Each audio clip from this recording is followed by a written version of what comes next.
Subscribe करने से और आपके लाइक से हमारा मोटिवेशन बढ़ता है। Please like share and subscribe. Now हम शुरू करते हैं ओरिजिन्स ऑफ अलजेब्रा। अलजेब्रा की ओरिजिन कहाँ से हुई, ठीक है। तो जो कि अरबिक वर्ड अलजबर जो था, है ना, उससे क्या किया गया, अलजेब्रा का उत्पत्ति हुई। और अलजबर जो अरबिक वर्ड था उसका मतलब होता था मरम्मत करना, ठीक है, या आप इसे कह सकते हैं टूटे हुए हिस्सों का मरम्मत करना या जोड़ना, जो भी इसका कंक्लूजन निकल पाए। तो ठीक है, तो अलजबर का शब्द से क्या हुआ, हमारे अलजबरा का उत्पत्ति हुई।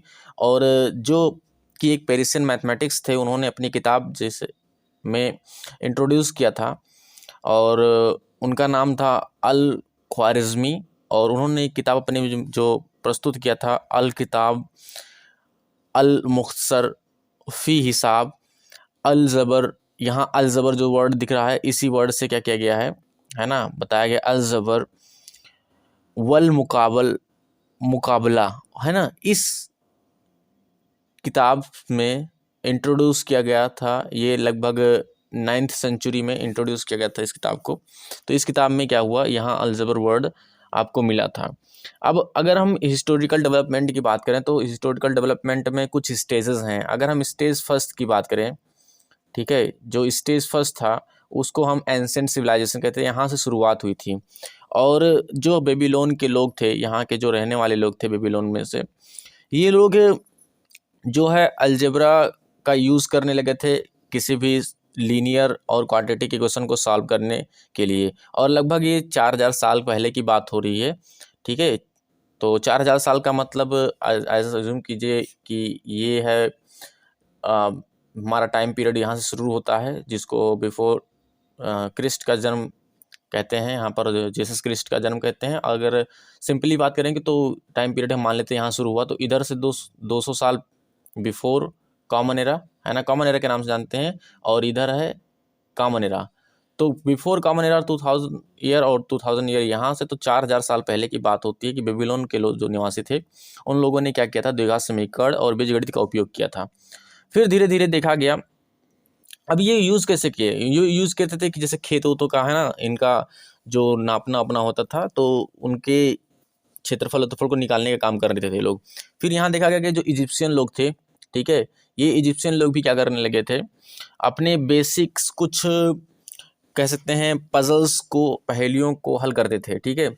और जैसे कि कुछ चीज़ों का कोई रिसोर्स है, उन रिसोर्स को आपस में क्या करना है, डिवाइड कर लेना, बांट लेना एक दूसरे को। तो यहाँ पर भी थोड़ा मैथमेटिक्स अलजेब्रा का क्या करने लगे, इस्तेमाल करने लगे। फिर उसके बाद जब इंडिया की बात हो रही, तो जो इंडियन जो लोग थे जैसे कि आर्यभट्ट थे, है ना, और ब्रह्मपुत्र जो थे, इन लोगों ने यहाँ क्या किया, इंडिया में अलजेब्रा का नींव डाला था, है ना, जिसको कहते हैं बीज। यहाँ पर ही इन लोगों ने स्टार्ट किया था। जैसे आपको पता है कि सूर्य का आविष्कार किसने किया था, ठीक है। तो कमेंट बॉक्स में कीजिएगा अगर आप लोग को पता है तो, कि शून्य का आविष्कार किसने किया था। तो ये हमारे स्टेज फर्स्ट की कहानी थी, ठीक है। स्टेज फर्स्ट में इतनी कहानी थी। अब हम बात करते हैं स्टेज सेकंड में। तो स्टेज सेकंड में क्या हुआ कि जो कंट्रीब्यूशन दी गई, यानी सिंबल यहाँ से शुरू हुआ। स्टेज सेकंड से क्या हुआ शुरू, सिंबल यहाँ से शुरू हुआ। और ये सिंबल शुरू किया गया, कंट्रीब्यूशन दिया गया ग्रीक के द्वारा। ग्रीक मैथमेटिशियन थे, उनके द्वारा क्या किया गया, ये कह सकते हैं सिंबल दिया गया। और इसमें से पहला जो हमारे मैथमेटिशियन थे, जिसको हम फादर ऑफ अलजेब्रा के नाम से जानते हैं, और उनका नाम था डायोफेंटस। क्या नाम था उनका, डायोफेंटस जो थे, इन्होंने क्या किया था, सिंबल देना शुरू किया था, इंट्रोड्यूस किया था कि कैसे इक्वेशन को सिंपलीफाई तरीके से हम लिख सकते हैं, ठीक है। और इसीलिए इन्हों का किस नाम से जाना जाता है, फादर ऑफ अलजेब्रा के नाम से जाना जाता है, ठीक है। जैसे अगर आपको सिंपली कहा जाए कि ऐड अ नंबर टू 5, अब हमने इसको लैंग्वेज में बोला, लेकिन उन्होंने उसको लिख कर बताया कि x+5, है ना, इसको सिंबल दे करके इन्होंने संबोधित किया था। तो ये हमारा स्टेज 2 था, जिसमें आपको क्या मिल गया था, आपको सिंबल मिल गए थे। और अगला हमारा जो स्टेज था वो स्टेज नंबर 3 है। स्टेज 3 में क्या होता था, जिसको हम कह सकते हैं वो सिस्टमेटिक अप्रोच अपनाने लगे थे, है ना। वो कैसा अप्रोच इस्तेमाल करने लगे थे, सिस्टमेटिक अप्रोच। और सिस्टमेटिक अप्रोच में जो सबसे ज़्यादा योगदान दिया गया था वो इस्लामिक गोल्डन एज के नाम से जाना गया। उस एज में वहाँ के जो स्कॉलर्स थे, जिसका नाम अभी आपको दिखाया, हमने बताया अल ख्वारिज़मी, इन्होंने एक ऑर्गेनाइज तरीके से अलजेब्रा को क्या किया था, अब प्रस्तुत किया था, ठीक है, बहुत व्यवस्थित तरीके से बनाया था, जिससे हम आज पढ़ रहे हैं। इन्हीं का कंट्रीब्यूशन है इस फील्ड में। ठीक है, अब उसके बाद जब ये काम हो गया तो इसके बाद स्टेज नंबर 4 हमारा डिस्कस कर लेते हैं। स्टेज 4 जो हमारा होता था, ये मॉडर्न अलजेब्रा का शुरुआत हुआ स्टेज 4 में। और ये मॉडर्न अलजेब्रा का शुरुआत कह सकते हैं यूरोपियन के द्वारा दिया गया था, वो 12th सेंचुरीज में, है ना, 12वीं शताब्दी में ये मॉडर्न अलजेब्रा की शुरुआत की मानी जाती है। और जो हमारे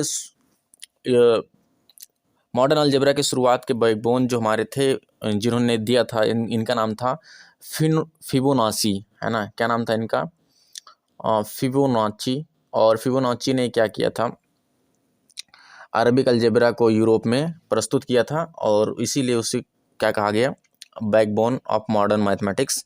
ठीक है, तो ये हमारे बेसिक्स थे और ये ओरिजिन ऑफ अलजेब्रा था। और ये चीज़ें जानना थोड़ा इम्पोर्टेंट है कि आप उसके बेसिक कोर को समझ लीजिए कि शुरुआत कहाँ से हुआ, तो दिस इज आपका इंटरेस्ट धीरे धीरे डेवलप होने लगेगा और आसानी से आपको क्या हो जाएगा, समझ में आ जाएगा। तो आई थिंक आपको ये बेसिक समझ में आ गया, तो हम अगले क्लास में डिस्कस करते हैं नेक्स्ट कॉन्सेप्ट को। Take care, bye, see you.